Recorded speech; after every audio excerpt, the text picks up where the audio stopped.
Hi everyone, hope you're doing well. Today I'm gonna show you 3 techniques that I use all the time. So these are not like groundbreaking, game-changing techniques that will change your life forever. These are just like simple techniques I use every day, and I've made one macro rack for each of these techniques, so this way it can improve my workflow, and I will share this rack with you today as well. So one is to make you sound more modern, one is to add some stereo, and finally one is just your typical sidechain. So yeah, let's have a look. Let's start with the sidechain. So we are here in Ableton, and I have this rolling bassline classic, and here I'm gonna apply some sidechain. So pretty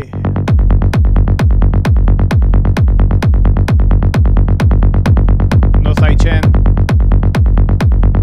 This actually rack is not for me, it's from a YouTube channel called Oneno. I will put the link in the description. I already mentioned it on my channel, but this is super great technique, so I wanted to share with you. It's basically just using utility and automating the gain. So here you can see it's going down because of the shaper, which is like kind of ducking every beat. So every time you kick is hitting, your volume going down. And the other great thing about this rack is that you can adjust the amount of sidechain. So sometimes you don't need to go crazy, you can go in between. And yeah, I just love it because I just go to my favorite racks, and I can just go grab the sidechain tool, and then I can have direct sidechain on each of my track. No need to set a ghost kick or compressor. It's straight, easy, and I just love it. So I'm gonna remove it from now, and we're gonna go into our second, which is called Moderniser. And basically you will have your same bass line. So without the Moderniser, it's like this, and as I crank up,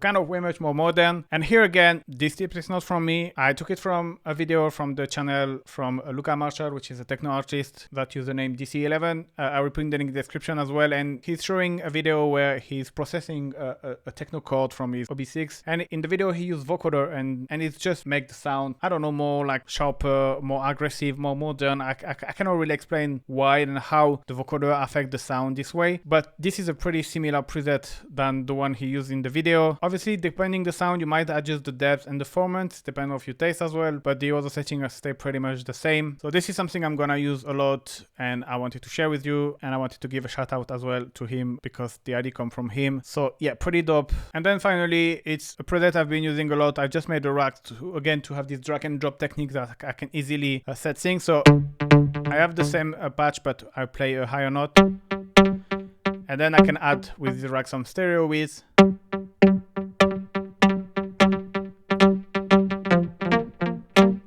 or maybe some chords.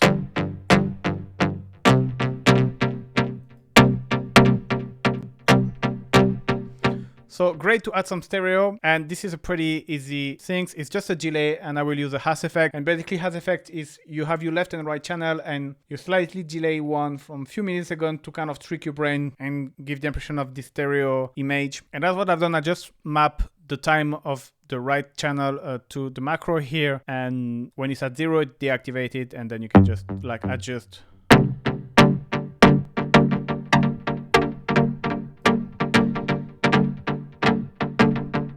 So you can go up until to 20 milliseconds. Usually I like to stay between 8 and 16. If you go above that, it starts to sound not that nice. The dry rate is always 100% because you really want the full stereo. You might have some phase issue if you bring down the dry rate parameter. And again, I made this rack because it's just like a one single macro, a little bit like the Wave knobs plugin where you just have one knob to do one thing. And for this kind of effect that you don't really need too much to adjust per track, you know, sidechain, stereo is pretty straightforward. I found this rack perfect, and I'm gonna use it a lot in the future. And for sure, people are gonna ask me where they can get this rack. So here is the video where you can get them. I put the link in the description. There will be available for free as usual. Don't forget to like and subscribe before to grab them if you haven't before. And yeah, just pretty great tool to improve your workflow. Hope you like this video. Thank you very much for watching, and see you soon. Bye bye.